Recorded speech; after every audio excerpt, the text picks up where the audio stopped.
Hello and welcome to my small cottagecore forest garden. This is series 2, episode 4.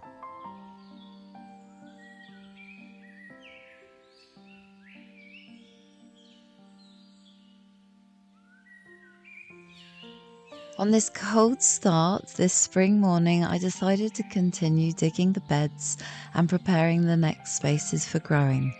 It was about this point that some tree surgeons arrived and started to climb the beautiful big birch tree that I watched from my garden all the time. I watched the moon rise through it, and I felt really sad and concerned that they were about to chop the whole tree down. Luckily, they were only here to do a reduction, and they kindly let me have a few loads of the chipped birch bark to bring into the garden. So all of a sudden, I had to quickly get to work and remove the last grass roots from the area where I wanted to create my cute little cozy coffee corner.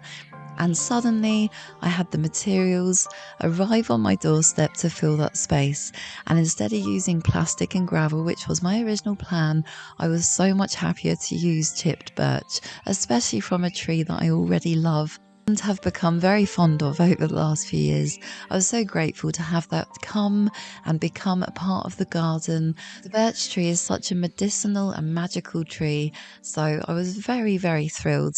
It was very unexpected and it just finished the look of the area perfectly. I love to use wood mulch or wood chip to cover areas in gardens, and especially this area. So just to give the background of this area, of course, this is where the polytunnel was last year. So mainly most of this soil has been completely de-weeded. It has had some mulch and some compost added to it already, but predominantly it is weed free and extremely sandy. So adding lots of mulch like this is going to give the soil much better structure. It's going to suppress the weeds. It's going to add a lot of nutrition to the ground, and it's going to really help to hold the water, most importantly, into the soil. And that's really important when it's very sandy because, of course, water evaporates very quickly from sand and you end up with a desert rather than a garden. So adding lots of mulch, wood mulch, is a wonderful way to keep the ground nice and moist.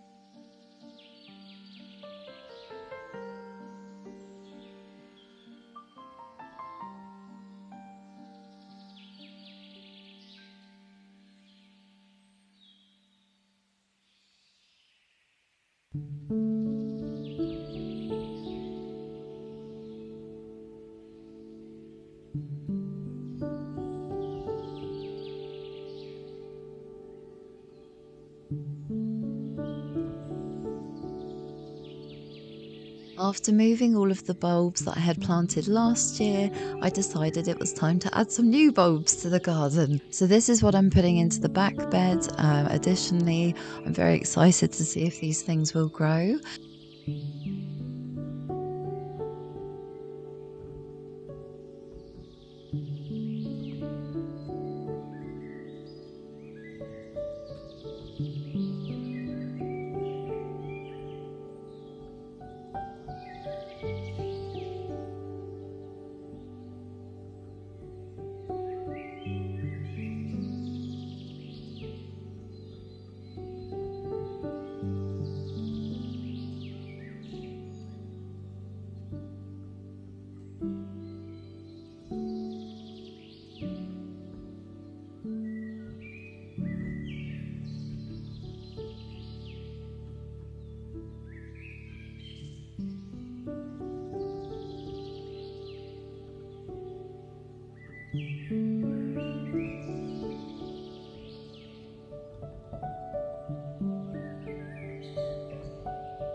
the one thing that I've not done in this garden yet is have a potato patch.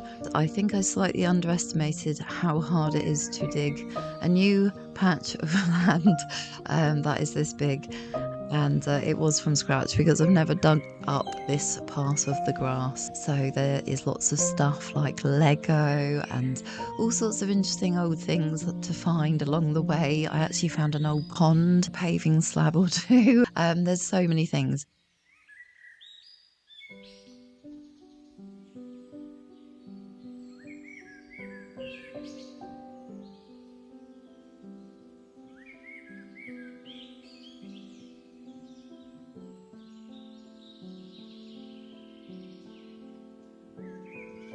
I dig all of the soil. I then sort of sift out all of the plants, the grasses, the dandelions, and so on. And then I usually use my very old trusty garden sieve just to work over the whole patch, at least the top sort of 6 inches of the soil. I will just go over so you end up with some really beautiful, fine topsoil that is free of rocks and stones and twigs and weeds, etc. It's a back-breaking labour of love, and it really does take time and effort. You're only seeing a little bit of each of my jobs, but they were long jobs that required a good hot bath at the end of the day. But the potato patch is dug and the soil is prepped and ready, and I'm very excited to be growing potatoes this year, and pumpkins and chards and other things that I've popped in there.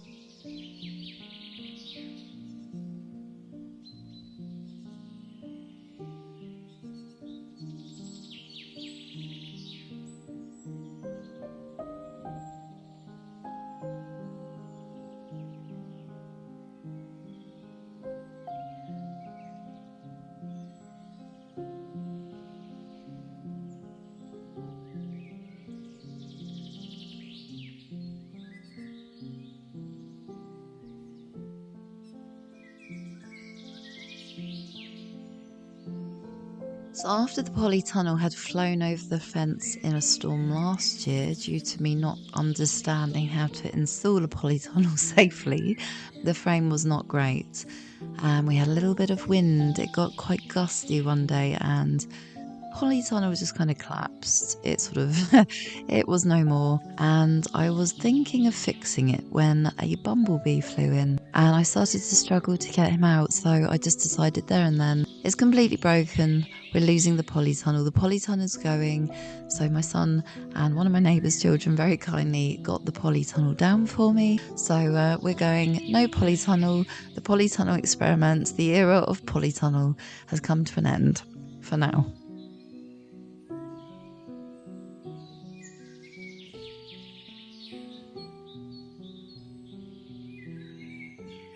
So as I've been sieving through the soil, I've been putting the roots and the stones and all the stuff that I'm bringing out of the potato patch, etc., and moving it all to the very edge of the garden. And then I've actually put some like hollyhock and lupin seeds in on top of that. I'm pretty sure that the edges should create little borders once it's had a bit of rain. We'll see how that plays out.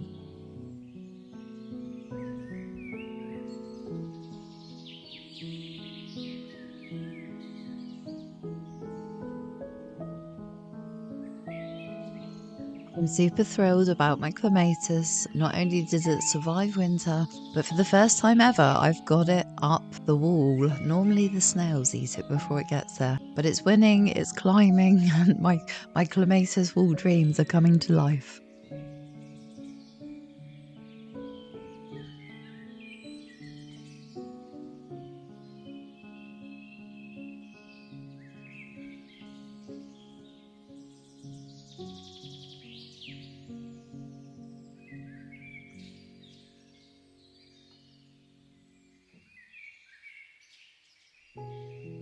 So it was time to start moving the first seedlings. So I was putting out some very young tomato and cucumbers, also some runner beans, just things that had started to sprout on the windowsill. I started to move them out into the beds. As I've said before, I am just putting things everywhere. There's very few straight lines in this garden. I'm just popping plants wherever I can and hoping for the best. This year I'm going to work with different varieties. My logic is, if I know it climbs, it goes near a climbing frame or a wall. If I know that it goes down, it goes into one of my root beds, which of course are the finely sieved ones. I'm simply just throwing seeds everywhere, really. I really have put a lot of seeds and bulbs into the garden extra this year, on top of what is already there. So once the rains come and things start to get growing, I'm kind of excited to see what happens this year. I think this year may top last year, and I'm here for it. This is one of my new climbing techniques as such. I kind of had this idea of a cat's cradle, and thinking that perhaps the plants that are climbing would find it easier. Lots of supports around to find. So I kind of built like a giant cat's cradle for my tomatoes and peas and other things that I've put in the ground there that climb. And I'm looking forward to seeing if this works well this year.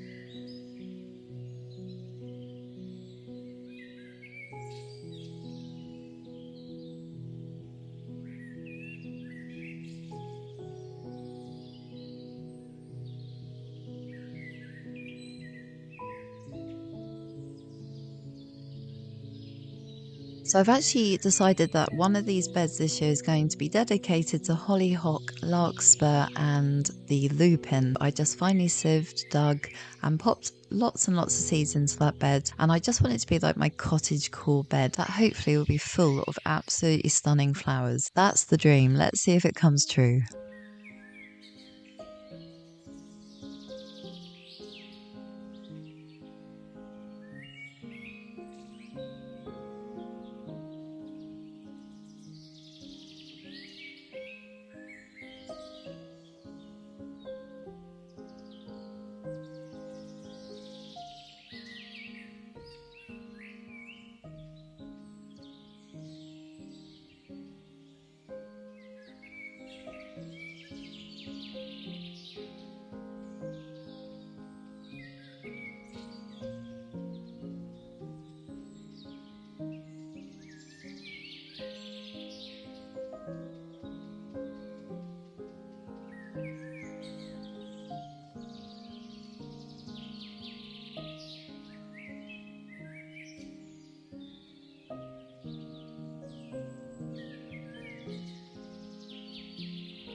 So a chard seeds going in, and my first ever potatoes. We have got early crop, second crop and main crop potatoes in.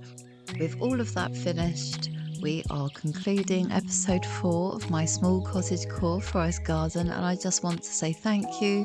If you've made it this far in the video, please be sure to give me a thumbs up. Subscribe to the channel for the next episodes and leave me a comment if there's anything I can help you with. I'd love to hear from you.